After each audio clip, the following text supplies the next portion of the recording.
Hello, hello, hello, hello. Hope everyone has had a really good lunch and you're all fed and emptied your heads from this morning.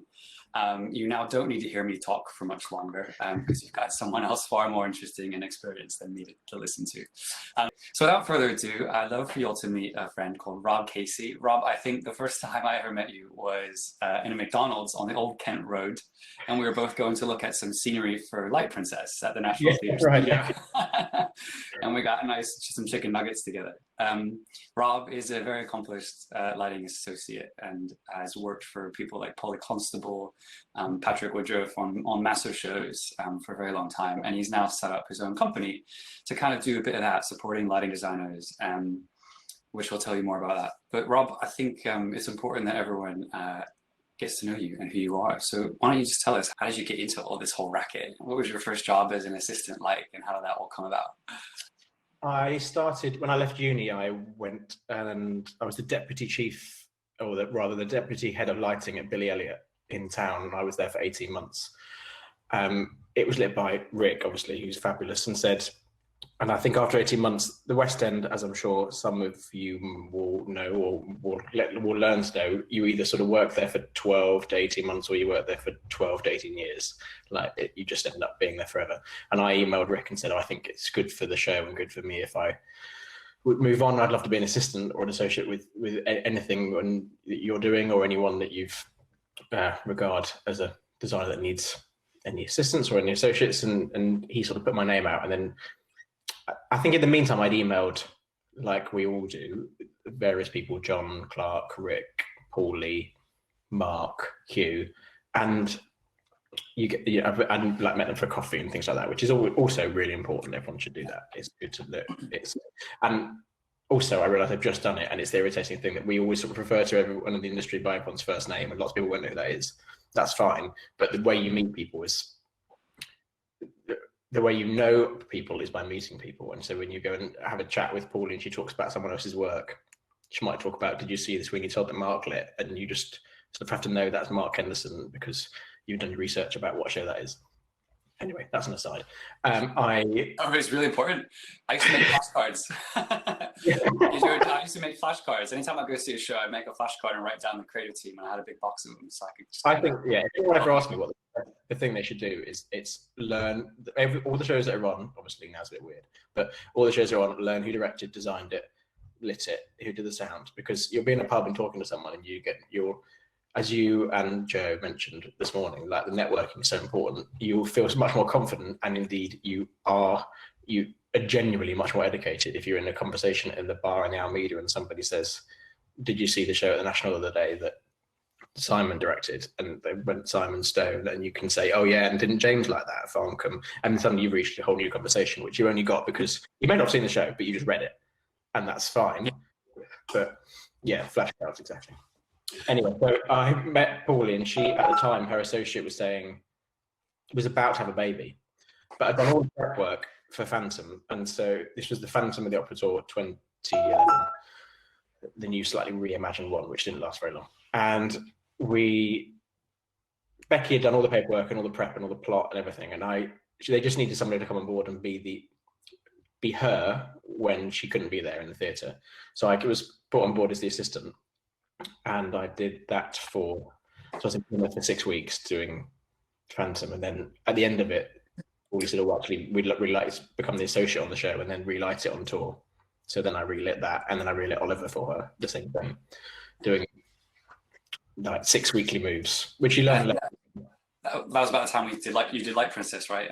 Yeah, and then it was just shortly after that then it was the time that Paulie was probably, although maybe not in her busiest in terms of her diary, it was her busiest in terms of her commercial rollouts. So she had like copious War Horses and Les Misses rolling out, and she was then due to Light Princess and Curious and This House, all of which were very successful. And so I was put on Cameron McIntosh paid for a bursary for me to be full-time with her for 6 months, which is how I got into the National to be there to do Light Princess, because it's, as some of you may or may not know, it's sort of weird. There isn't really the associate role. The external associate role in the National is one that doesn't really exist. No, because I guess it had to happen because Polly was so busy.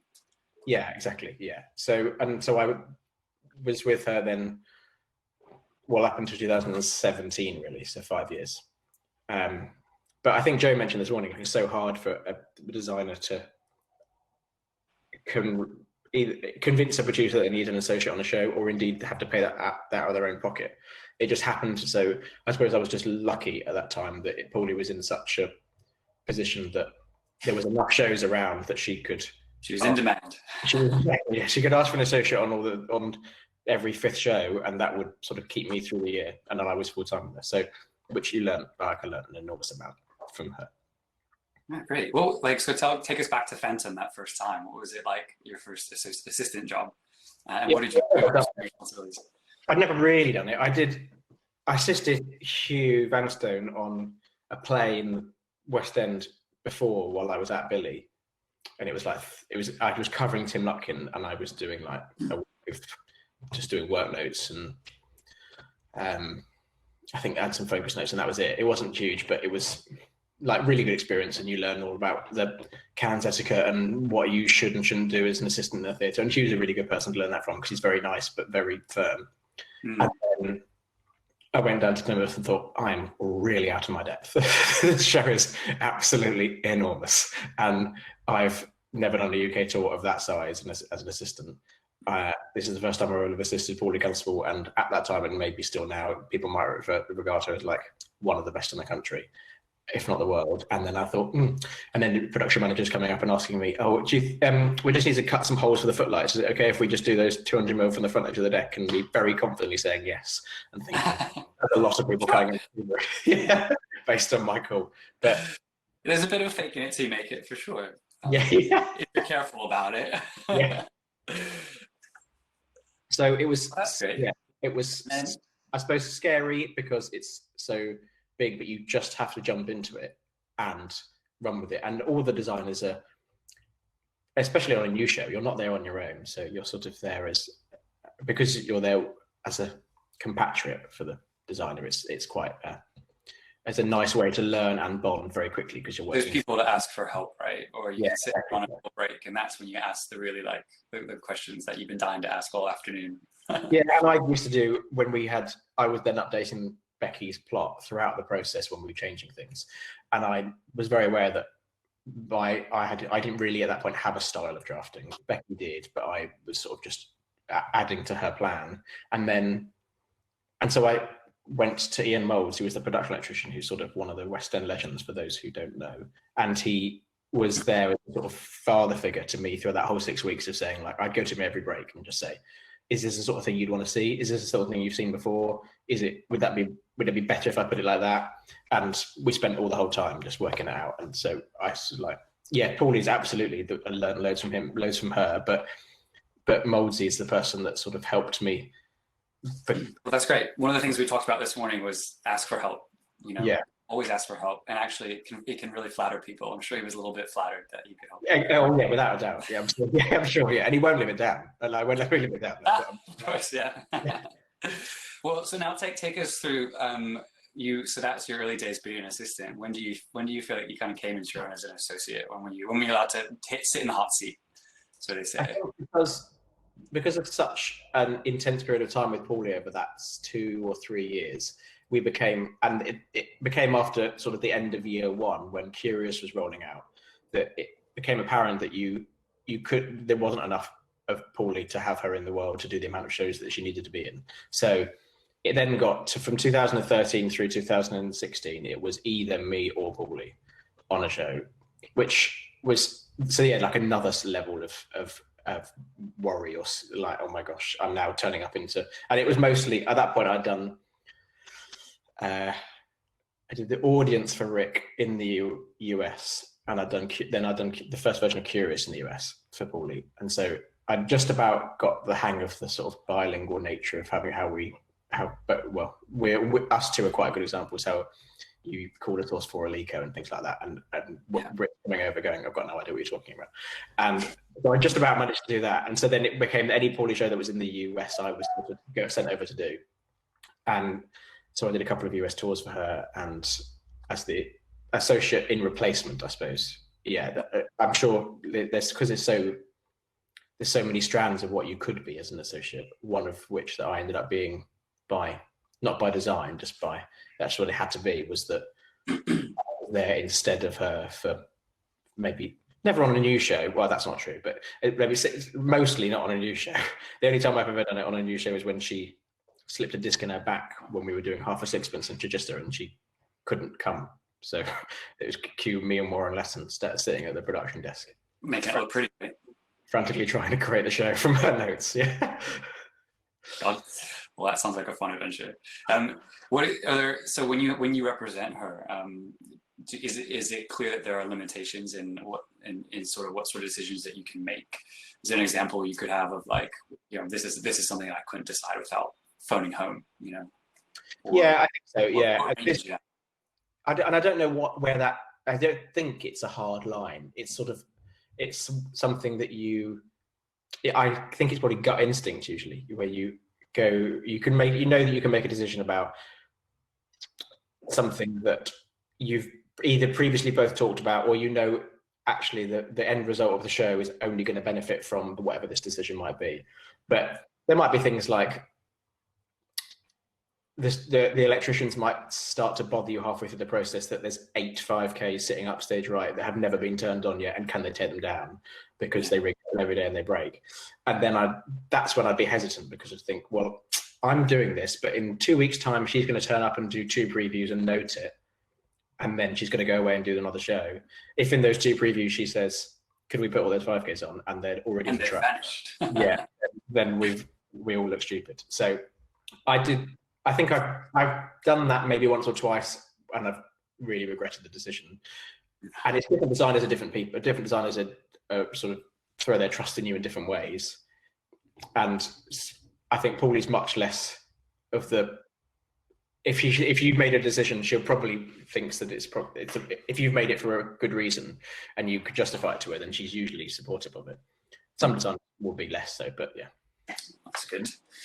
Well, and so if no one knows Bat Out of Hell, it's a big rock musical lit by a rock and roll lighting designer called Patrick Woodruff, so he's a living legend. This guy's amazing, and you can tell us more about him than I could. But what's it like working for someone from the rock and roll world? To do all on a musical, and if you've never seen Bat Out of Hell, it was at the Dominion and places, and it's a huge show. Say what you want about it, but it looked good, it sounded good, and a lot of stuff going on. I had a good time. No idea what it was about, but I had a good time. Never did. So what was that experience like? Obviously, that's a very different kind of designer with a very different kind of needs. How did you mold yourself, and where did you have to fill in or subtract? Yeah, I think what's the best thing? The best way to describe it was that I ended up Patrick emailed me one day to say that he was about to do a theatre show, and he realised that he hadn't done a lot of theatre shows for quite a long time. He'd been doing rock and roll for, like the previous 30 years, and he'd done maybe 1 or 2. So he did a Sinatra theatre show.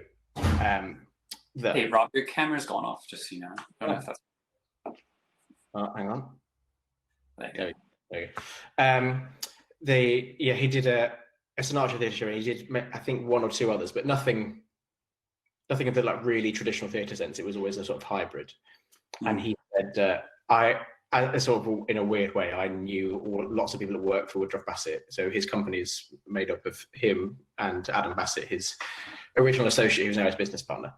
And just because of where I used to live and the theatre I used to be a casual technician in, lots of the people that worked for him are people that I used to work in a theatre that used to be casuals in the theatre I used to work in. So it was again, I'm like, it's a weird, just happens to be.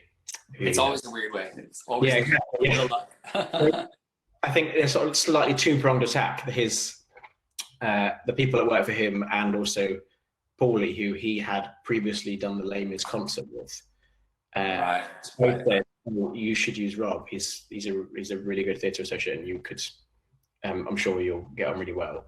So I had a sort of mini interview where I sat in a Costa and talked to him about like his boat for 20 minutes, and then I realised that he is a very different style of designer to anyone that I'd worked with before, and he said, "Oh, would you want to do this new musical we're doing called Bat Out of Hell?" I thought, yeah, sure, why not? Yeah, okay. But at the time, because the rock and roll world works so differently to how it works in the theatre, that you would have that they don't have a production electrician, they just hire all the lights from Neg Earth or PRG and pay £45,000 a week and get all the crew with them. So they don't have a relationship with the production electrician like we do. And so I said, yeah, absolutely happy to do it, but it needs to be a programmer that I know and a production electrician that I know, because with all due respect, I've never worked with you as a designer, and you hear things and people warn you about what you might be getting into. And I thought, if I'm surrounded by people that I don't know, you're in much of a weaker position than if you do. Calmer waters, for sure. Yeah, exactly. So I spoke to Chris Hurst, who you obviously know, and lots of people will know or may know of him, is without doubt on the MA, which is what Patrick wants to always worked with, is, I think, the best theatre programmer that we have. Like, he's and a lovely person. So I spoke to Chris, and then I spoke to one of the Mentz brothers. Rich Mentz was the production electrician on it, and we sort of came on board as the gaggle of people that knew each other, and Patrick. And then, team theatre. Yeah, exactly. It was, yeah, team theatre and Patrick. Yeah. You realise that it was wildly different, and all the stories that anybody has heard about him, most of them are probably true. What? Go on, give us an example. I think there were sort of copious times when you'd look around the production desk and he'd be gone, and you think maybe he's taking a really important call. He name drops like no one's business, but doesn't mean to, just because he genuinely has a ludicrous amount of famous friends and works for a lot of people that are famous. Just always at lunch with Beyonce, you know. Yeah, exactly. Like, his phone would ring and it'd be James Dyson. Like, why is James Dyson ringing you? It's like, oh, because he's one of my friends from school. And oh, sorry, Mick's on the phone. Like, who's Mick? Oh, Mick Jagger. Of course it's Mick Jagger, yeah. But then one day we were like, has anybody seen Patrick? Because we're in the middle of lighting this opening number and nobody can find him. And then the automation person came on hands and said, I think he's asleep in the bed on the set. And there was a bed backstage that he had sort of wandered backstage to go and look at some sort of lighting position, and then obviously decided he was going to lie down for a bit and then fell asleep. Well, clearly he trusted you all very, very well. Yeah, yes. Yeah, I think that's the level that, going back to what you would do as an associate, what I would do as an associate for Patrick is a world apart than what I did as an associate for Paulie or for John or for Rick or whoever it might be. And that's because he has an awful lot of trust in his associates, and because he comes from the background of being a creative director as well as a lighting designer. So his eye is on the whole stage, not just the lighting. So I think, which means he probably needs someone like you to steward along the specifics of the lighting a lot more. Yeah, he doesn't know. If you asked him now, he still wouldn't know how many cues are in the opening number of Bat Out of Hell. He thinks there's 4, and there's about 126, and that's because he knows that there's the white bit, the red bit, the flashy blue bit, and the button. Yeah. And that's not doing any justice to him. That's because that in his head, he's seeing the whole of the opening number as a big aesthetic, as the scenic, as the sound, as the vocals, as lighting, as video. And he'll give very specific notes about everything. And generally his notes are amazing, just slightly worded in a weird way. And yeah, and by the way, for everyone at home, when you say he gives notes on everything, it is everything. It's rarely even lighting, probably. Rarely lighting. You might turn around in the stores and just say, I think there should be more blue. But that's about as detailed as it might get for a lighting video. But he'll be very detailed about that bit of video needs to go just here. No, let's just do that again. That bit of video needs to go just there. And because it works with the lighting, which then works with the whole. And he's always right, irritatingly. But when I started working for him, and I realized that he wasn't going to sit there and write every cue like Paulie might do. And actually he was going to write the first, he does this quite famous thing where he writes the first cue of a number. If he's doing a rock concert, he'll do, he has a big whiteboard, and on the whiteboard is all the numbers and what the look is going to be for that number, what he calls the look. And he'll write the first cue with the programmer, and then the programmer fills the rest of the number in. And that's because there might be strokes, stabs, and things like that, which Patrick's just like, well, obviously you can do that. Why? I'm not going to tell you to do it. It's just, that's just what you do. Or like, and he'll respond. Yeah, exactly. Yeah, he responds to everything. Like you might do something, and he goes, "That's way too gratuitous. Don't even just turn that effect off, turn that effect off, turn that effect off." And he's always right. And he responds really well to things, but he finds it hard to detail specifics about lighting at the early stages. So we did he did the 4 cues at the opening number, and then Chris and I filled in the other 182 of them. And he realized, and then we got this sort of rapport that he usually has with a programmer. He doesn't work with an associate because they don't have them in rock and roll. They just have Patrick, a programmer, and maybe a lighting director on top of that.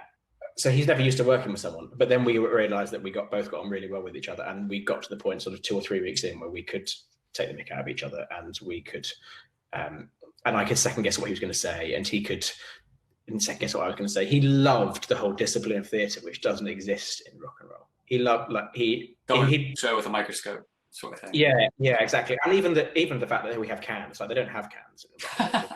they just do their own thing in their own bubble. And then you'll just have someone walking around the whole arena, either with just shouting or hoping that the other person is going to change that video cue to match the time of the lighting. It's archaic when you compare it to how we do it in the theatre, because it's just completely separate systems and people not talking to each other. Wow.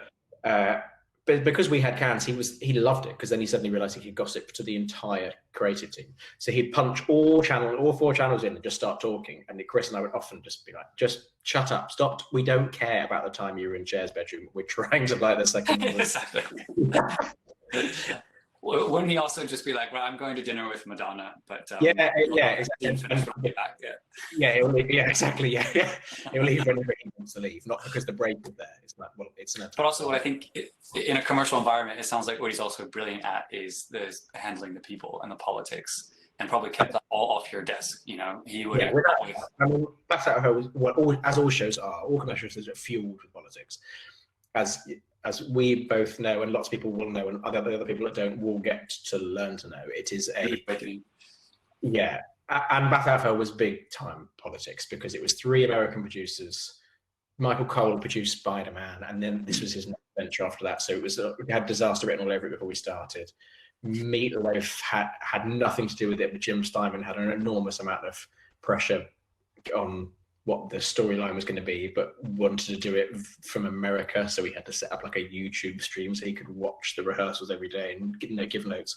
Like absolutely crazy politics, which didn't land on the lighting's desk once. And that's without doubt due to Patrick, because he'd go and sit, he'd do the thing that some designers are really good at it. Some designers tolerate it, I think is probably the best way to say it. But Patrick is probably one of the best at just going to sit at the producer's desk for half an hour, and suddenly all of the problems that lighting may have ever occurred have disappeared. And that's just because he is excellent at dealing with people.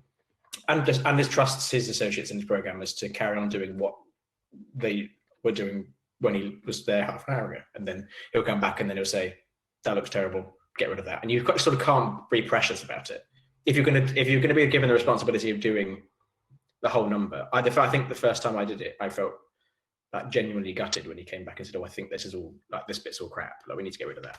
And you think, I've just worked for like 6 hours this morning, like lighting time, queuing this all up.